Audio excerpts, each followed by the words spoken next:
세상에서 제일 사이가 나쁜 관계를 결혼지간이라 합니다. 개하고 원숭이 사이를 일컫는 말입니다. 작년 11월에 인도의 한 마을에서 새끼 원숭이 한 마리가 동네 개들에게 물려 죽는 일이 있었습니다. 그저 마치 복수를 하듯이 이번에는 원숭이 무리들이 동네 강아지들을 납치해서 죽이는 일이 잇따라 발생했습니다. 현재 소식에 의하면은 약 250여 마리의 어린 개들이 원숭이 무리에게 끌려가서 죽임을 당했다고 합니다.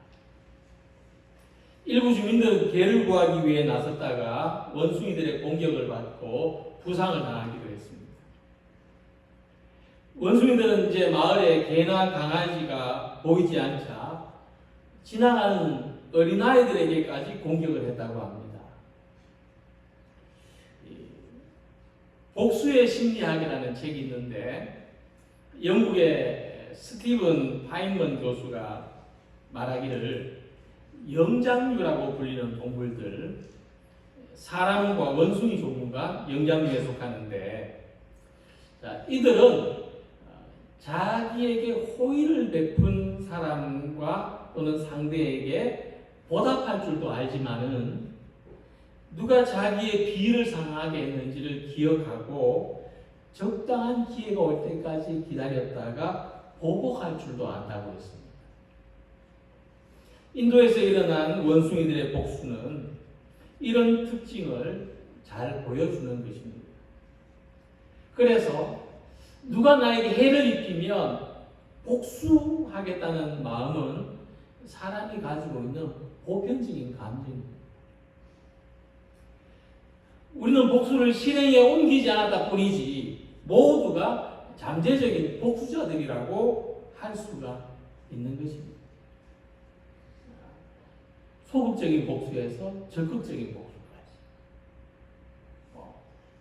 식탁에 밥그릇을 탁 놓는다든지, 휴지를 뒤에 탁 들이다든지, 이런 소극적인 복수도 있지만 적극적으로 복수하는 끔찍한 사건들도 있습니다.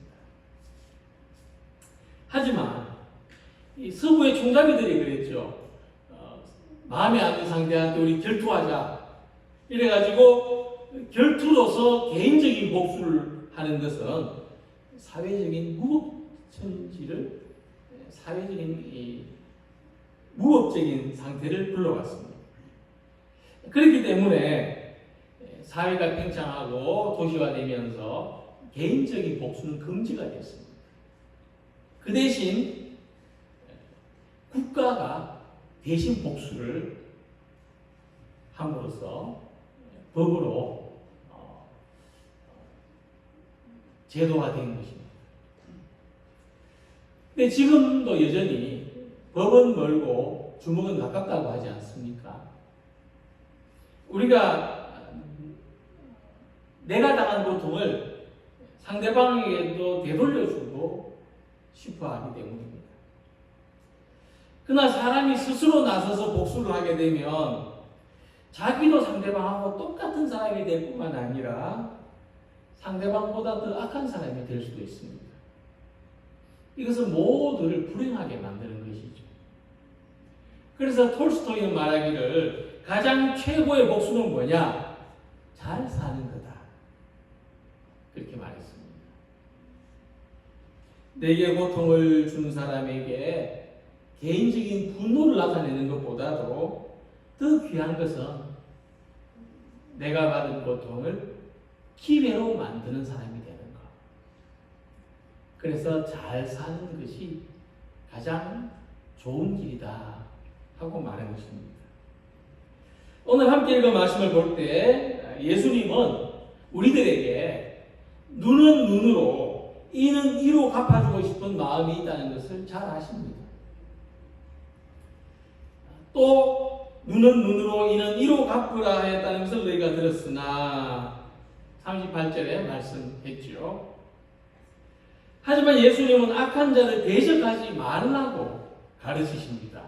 나는 너희에게 이르노니 악한 자를 대적하지 말라.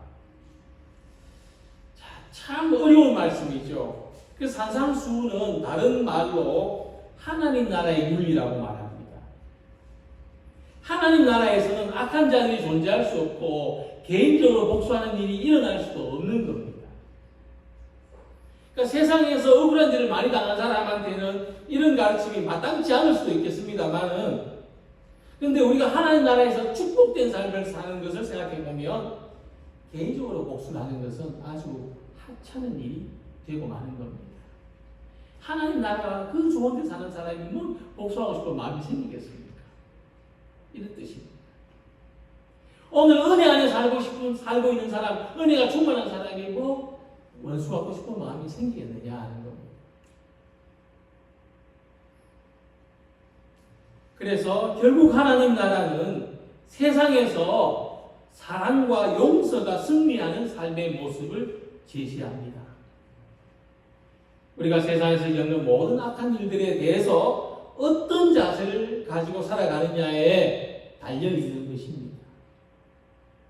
하나님 나라가 그 안에 있는 것입니다. 자, 먼저 예수님은 누구든지 내 오른편 뺨을 치거든 왼편도 돌려대라 말씀하셨습니다.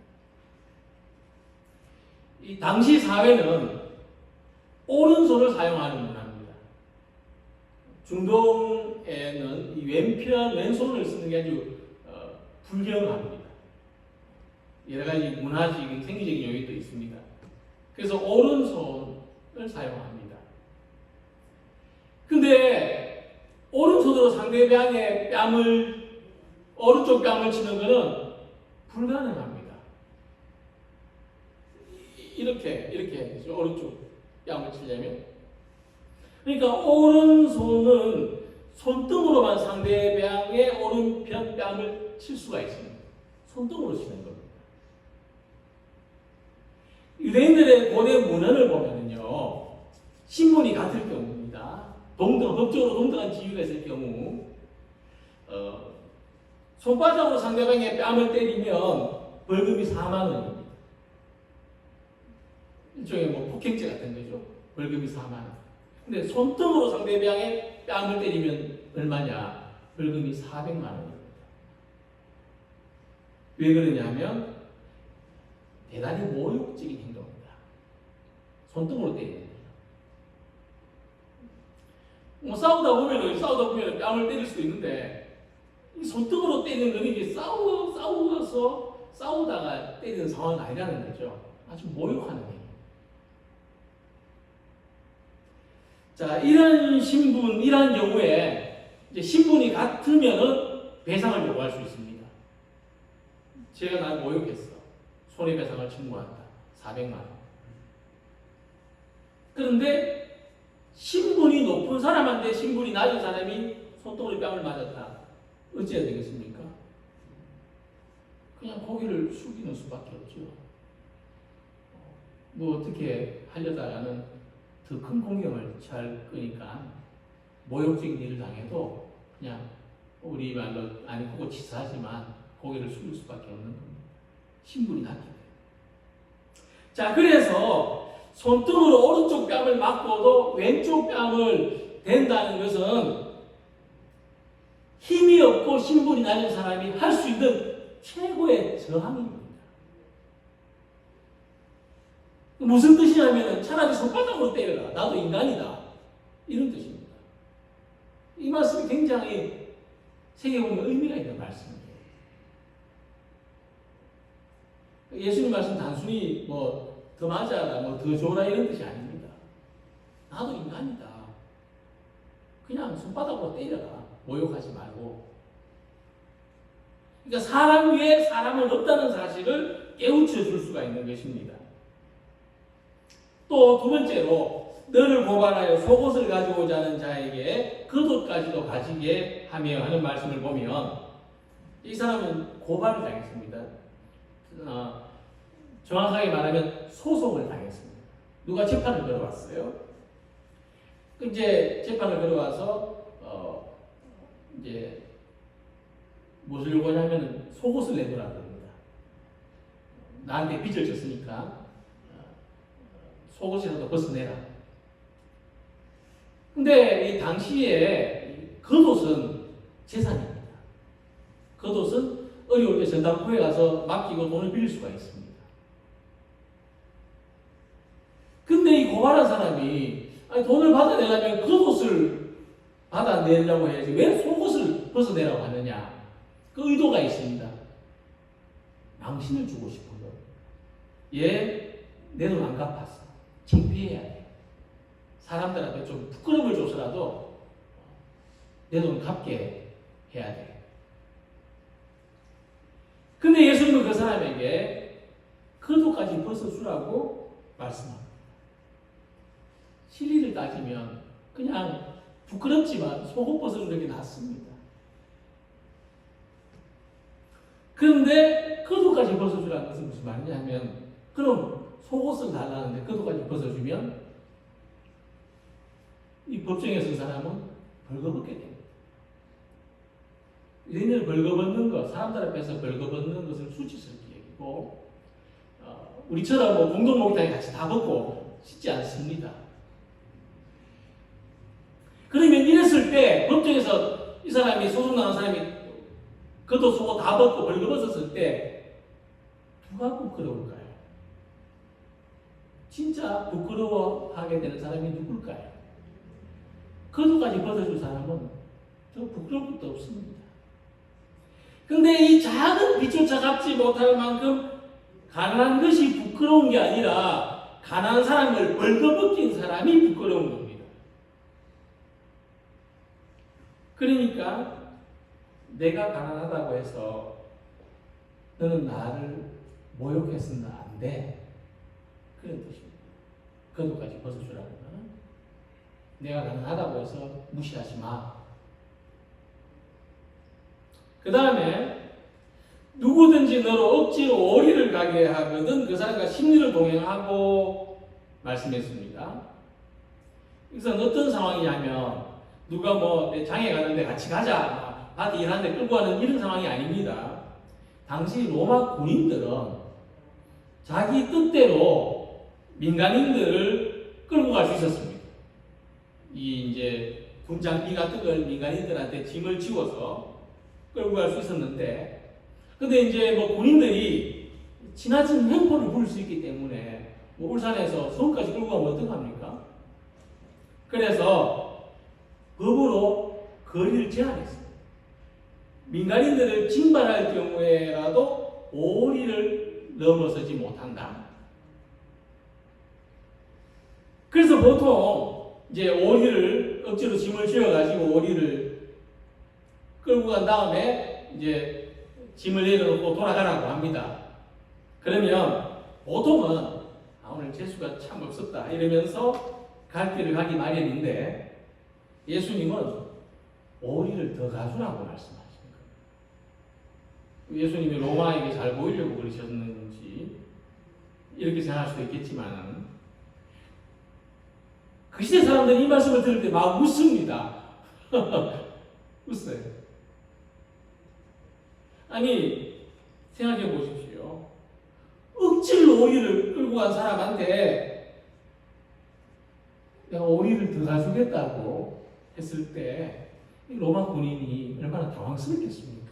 세상에 미친 사람도 아니고 뭐지? 그러니까 이 역시도 마찬가지입니다. 당신이 권력을 가졌다고 해서 힘없는 사람 함부로 대하지 마라. 그런 뜻입니다. 자, 이 말씀에서 예수님이 무엇을 이야기하시려느냐? 예수님 이야기하는 건 그것도 일종의 보복이 아니겠느냐 생각할 수가 있겠습니다. 근데 예수님의 뜻은 모욕하고 빼앗고 괴롭히는 사람을 보복할 양으로 더 비굴한 자세를 가져라는 것이 아닙니다. 누가 때리면 그래 또 때려봐라 또 때려봐라 이러라는 게 아닙니다. 그들에게 비폭력적인 방법으로 저항을 하는 겁니다. 악한 사람한테 저항하지 않으면 우리 어떤 마음이 생기냐 하면 복수심이 생깁니다. 왜냐하면 내가 그때 그냥 한마디 할 걸 그때 나한테 왜 그러냐고 내가 좀 소리라도 칠걸.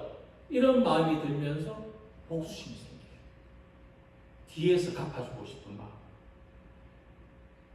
그러니까 우리가 힘이나 권력을 가지고 자기 마음대로 하려는 사람들한테 저항을 해야 됩니다. 그것은 힘이 없는 사람, 가난한 사람, 신분이 낮은 사람도 하나님 앞에서 존귀하기 때문에 우리가 존귀한 사람이에요. 우리가 그런 대접을 받을 이유가 없습니다. 왜 우리가 부끄러워야 됩니까? 왜 우리가 억울해야 됩니까? 그래서 이 자존심은 상대방하고의 평가를 통해서 자기 만족을 얻는 거지만, 자존감은 상황에 관계없이 스스로에 대한 존중이 확고한 겁니다. 자존심은 억울한 일을 당했을 때 갚아줘야 회복이 됩니다. 복수해야 회복되는 게 자존심입니다. 근데 자존감은 억울한 일을 당해도 스스로를 열등하다고 여기지 않는 것입니다. 자존심은 복수를 부르지만 자존감은 평화를 이룹니다. 이를 이로 눈을 눈으로 똑같이 대응하는 것이 아니라 오른편 뺨을 때리는 사람에게 왼쪽 뺨을 돌려대고 속옷을 뺏어가려는 사람에게 그릇까지 벗어주고 강제로 오리를 데리고 가는 사람에게 오리를 더 동행해 주면서 모든 사람이 하나님 앞에서 존귀하다. 나는 내 스스로 의사를 결정할 수 있고 나는 내가 줄 수도 있고 내가 지킬 수도 있다는 이 믿음의 자존감을 가지고 품위 있게 살아가라는 말씀입니다. 그래서 우리가 왜 이렇게 살아야 되느냐 하면 우리 그리스도인들이 가진 삶의 목표가 뭐냐? 이 땅에서 하나님 나라에서처럼 사는 겁니다. 우리는 이 땅에서 억울한 일을 당하고 부끄러운 일을 당하고 고통스러운 일을 겪어도 하나님 나라에서처럼 살려고 해야 됩니다. 자, 이런 삶을 살아가려고 할 때 가장 중요한 숙제가 뭐냐 하면 악의 순환을 끊는 겁니다. 예, 그런 거 있잖아요. 조상 때부터 내려오는 그런 고리를 내가 끊는 거죠. 내 선에서. 나로부터 새롭게 시작되도록 하는 거. 이런 거죠. 그러니까 예수님 오시기 전까지는 조상 때부터 어떤 게 내려왔냐면 이는 이로 눈은 눈으로 갚아주는 게 내려왔습니다. 그럼 다른 사람에게 해를 당한 그대로 나도 해를 당한다는 것을 생각함으로써 주의하도록 하는 겁니다. 근데 문제는 뭐 이를 이로 갚는다고 해서 눈을 눈으로 갚는다고 해서 폭력적인 일들이 사라지느냐? 그렇지 않습니다. 또 악을 끊겠다고 같은 방식으로 대응을 하면 결국 악만 남습니다. 악한 사람들에게 똑같이 복수를 하면 우리는 내가 미워하는 사람이 되는 겁니다. 바깥에서 나를 보면 똑같은 사람이 되는 거예요. 그래서 예수님은 악한 자를 대적하지 말라고 하십니다. 나는 너희에게 이르노니 악한 자를 대적하지 말라. 악한 사람을 대적하지 않는 것은 악의 순환을 끊는 것입니다. 만약 누가 우리에게 상처를 입게 한다면 그것을 갚는 것은 내가 아니라 하나님이라는 생각을 해야 됩니다. 레위기 19장 18절에 말씀하기를 원수를 갚지 말며 동포를 원망하지 말며 내 이웃 사랑하기를 내 자신같이 사랑하라. 나는 여호와이니라. 이 레위기에서 뭐라고 말씀했냐면 눈은 눈으로 이는 이로 갚으라는 게 레위기 말씀인데 동형동태의 복수법을 제시한 레위기에서도 복수의 원칙은 사랑의 원칙과 맞아야 된다는 말씀을 하고 있는 겁니다. 말씀은 다 짝이 있습니다. 근데 하나만 떼놓고 이는 이로 눈은 눈으로가 아닙니다. 사랑의 원칙에 맞아야 됩니다. 그래서 복수는 내가 하는 것이 아니고 하나님이 하시는 것이 되어야 합니다. 사람이 하는 복수는 개인적인 감정을 해소하는 것에 불과합니다. 그런데 복수한다고 감정이 해소되는 게 아닙니다. 그렇지만 하나님의 복수는 세상의 정의를 세우는 순수한 동기로 이루어지는 것입니다.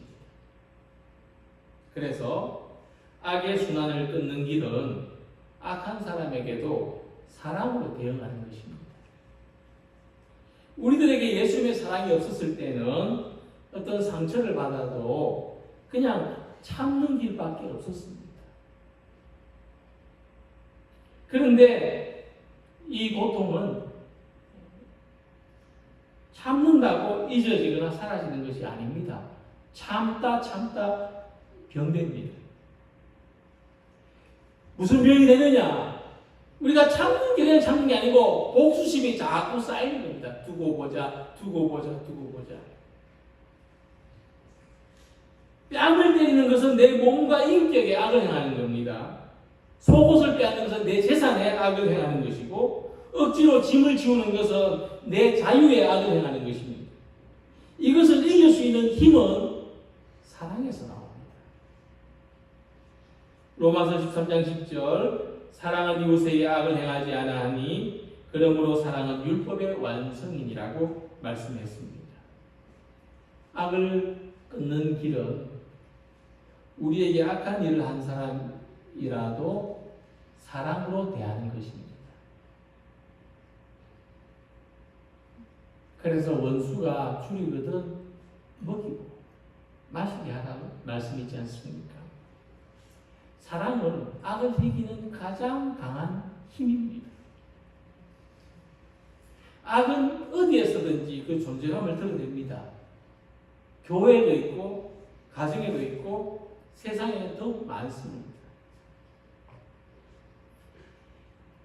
악이 힘을 쓰지 못하도록 합니다. 오늘 우리 공동체 안에, 우리 교회 안에 악한 세력이 힘을 쓰지 못하도록 하는 것은 복수가 아니라 사랑으로 용서하고 감싸 안는 것입니다. 우리가 많은 것을 할 수 없지만은 한 번에 한 가지씩, 한 번에 한 사람씩 사랑하기를 힘쓴다면 우리가 살아가는 모든 세상에서 악은 점점 끊어지게 될 줄로 믿습니다. 누가 내게 어떤 악을 행하더라도 사랑으로 받아내고 사랑으로 이겨내는 그런 마음을 굳게 가지는 우리 모두가 되시기를 소망합니다. 자, 오른쪽 뺨을 때리는 자 왼쪽 뺨을 돌려대라. 속옷을 빼앗아 가지려고 하는 자 겉옷까지 벗어주라. 억지로 짐을 지고 오리를 데려가려는 자에게 심리를 동행하라. 이 예수님의 가르침은 사랑하는 방법을 가르쳐 주신 겁니다. 우리를 모욕하고 무시하고 괴롭히는 사람들을 어떻게 사랑해야 되는지 방법을 가르쳐 주신 거죠. 그래서 42절에 내게 구하는 자에게 주며 내게 꾸고자 하는 자에게 거절하지 말라는 말씀입니다. 만약 우리에게 줄 수 있는 능력이 있다면 구제하는 기회를 가지는 겁니다. 누구에게 우리가 뭔가를 줄 수 있다면 그런 기회를 가지는 것이고, 만약 우리에게 꾸어줄 수 있는 여유가 있다면 친절을 베풀 수 있는 기회를 가지는 겁니다. 상대가 자기의 힘과 능력과 수단을 동원해서 우리를 괴롭히려고 할지라도 우리는 사랑의 힘으로 이 모든 것을 이겨내려고 해야 합니다. 우리는 복수심으로 살아가면 악한 사람이 되지만 사랑의 힘으로 살아가면 선한 사람이 될 수가 있습니다. 로마서 12장 9절에 사랑에는 거짓이 없나니 악을 미워하고 선에 속하라 하고 말씀했습니다. 우리에게 선함이 없을지라도, 우리에게 사랑이 부족할지라도 예수님의 사랑으로 우리는 선을 행할 수 있고 사랑의 힘을 받을 수가 있습니다. 뺨을 한 대 더 맞고 겉옷까지 벗어주고 오리를 더 걷는 힘듦을 감수하면서까지 우리가 가진 하나님의 사랑으로 선한 의지를 표현하는 것이 선으로 악을 이기는 것입니다. 우리에게는 사랑을 실천하기 위한 선한 의지가 필요한 것입니다. 최근 기네스북에 최장수부부, 세계에서 최장수부부로 기록된 영국인 부부가 있습니다. 남편 스미스 씨는 105세, 아내 플로렌스는 100세. 오늘 우리 성도님들의 가정이 다 이렇게 사시기를 축복합니다. 별로 안 좋으신가 봐요. 두 사람 합쳐서 205세. 205세입니다. 엄청나죠? 교회학교 교사인 플로렌스는 이제 1925년도에 5살 연상의 청년을 신랑으로 맞이했습니다. 그리고 이제 부부로 80년을 살았습니다. 어떤 생각을 하시나요? 지긋하다 이런 생각이 드시나요? 사람들이 부부를 볼 때 항상 궁금했던 게 있었어요. 저 부부가 저렇게 오래 같이 사는 비결이 뭘까? 어떻게 그 오랜 시간을 함께 살 수 있었을까? 또 저렇게 장수하면서 살 수 있었을까? 그러니까 물었죠. 남편이 이렇게 대답했습니다. 이런 생각나는 게 없는 거예요. 뭐 음식을 특별히 가리는 것도 없고, 뭐 특별한 약을 먹어서 그런 거 아니고, 그 생각나는 게 뭐냐, 물으니까 생각나는 게 뭐냐면은, 저는 뭐 매일 잠들기 전에 아내한테 여보 고마워요 이렇게 뭐 매일 말하는 것밖에 없습니다. 아내는 또 대답하기를, 그럼 저는 남편에게 여보 미안해요 이렇게 늘 말했습니다. 이 부부는 그렇게 평생 서로 배려하면서 산 거예요. 서로를 배려하면서 하니까 서로 건강하게 오래도록 해로한 거죠.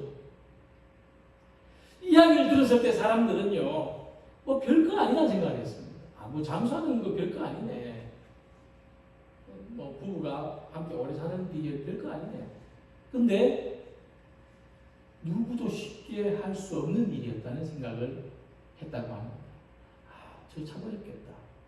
어쩌다 한 번은 몰라도 참 어려운 일이겠다.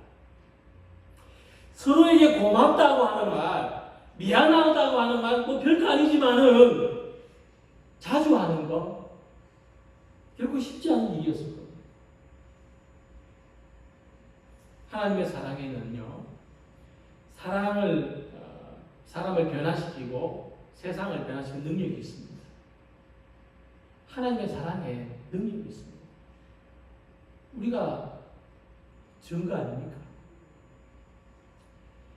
사랑은 우리를 건강하게 하고 행복하게 하는 힘이 있습니다. 사랑은 어디에 있습니까? 사랑은 표현 속에 있습니다. 사랑이라는 그냥 저 혼자 떠다니는 게 아닙니다. 사랑은 표현 속에 있습니다. 예수님을 통해서 세상을 이처럼 사랑하시는 하나님의 사랑이 표현된 것처럼 하나님의 사랑은 우리가 하는 사소한 말 속에서 표현되는 겁니다. 하나님이 우리를 사랑하시는 그 사랑의 힘으로써 우리가 가진 선한 마음을 다른 사람한테 표현하시기 바랍니다. 고맙다는 말을 미루지 마시고 미안하다는 말을 미루지 마시기 바랍니다. 이는 이로 눈은 눈으로 내가 받은 대로, 내가 당한 대로, 내가 창피한 대로 갚아주겠다는 모든 마음을, 악한 마음을 버리고 우리도 서로 존귀하게 여기면서 악의 순환을 끊고 더욱 건강하게, 더 행복하게 살아가는 모든 성도님들이 되시기를 주님의 이름으로 기원합니다. 기도하겠습니다.